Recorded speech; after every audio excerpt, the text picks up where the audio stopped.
Is this your first meal of the day? It's now almost 6 o'clock. It will be, yeah. Really? You haven't, no breakfast, no lunch? No. Because? Well, because it's clear, based on thousands of years of human existence, that eating less is, if it's not starvation or malnutrition, it's good for you.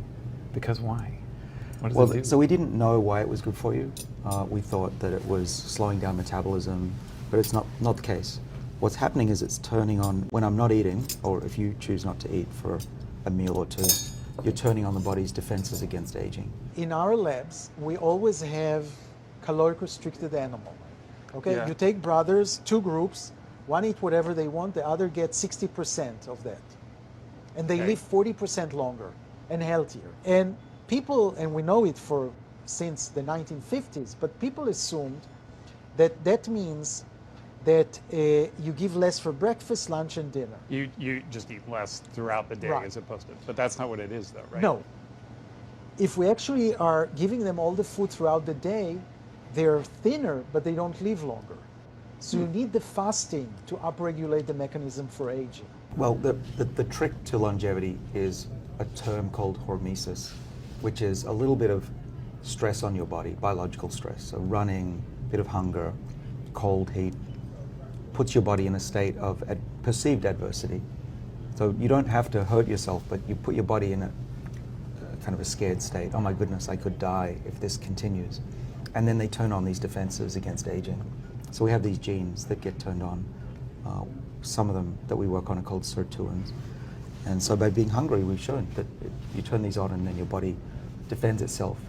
If you sit around and you eat constantly, they don't work very hard. Really? And your clock ticks faster. When your body undergoes a very mild stressor, we're not talking about a major stressor, it actually becomes a little more resilient. So it's kind of this, what doesn't kill you makes you stronger. So these kind of really acute mild stressors actually can boost the resilience of your biology. And we think that things like fasting or caloric restriction is actually acting through that. And also same thing with exercise. Exercise is actually a stressor on the body, but we think it's actually the body's response to this that is what gives it the benefit. So you've been doing this now for a long time. What do you do personally? I eat a plant-based diet, and I try to do what's called intermittent fasting.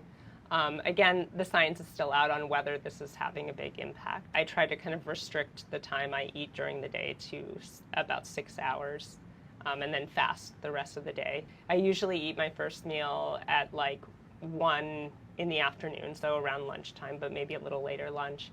And then I try and make sure I don't eat anything past 8 p.m. So I basically brush my teeth when my daughter's going to bed, and that's it. And do you do it for your family as well? I definitely don't do it for my daughter. I don't think, individuals who are still growing should be practicing either caloric restriction or any type of kind of dietary intervention. My husband is not in favor of that. He's a big New York bagel lover, so he's not willing to give that up. Trying to fast like I do right out of the gate is really tough. You should ease into it or you'll fail. Have you noticed a difference? In my diet or in my health? Just in the way you feel. Oh yeah, definitely. I feel sharper. I'm not feeling bloated anymore. I don't feel full at meals. Yeah. Try 1 meal a day. Drink coffee, drink tea, drink water, fill up your stomach. You'll get used to that. Give it at least 2 weeks for your body to get used to it and your liver to start making its own sugar. And then try lunch as well. And you might find that you've never felt better, looked better, been able to concentrate better during the day and even sleep better.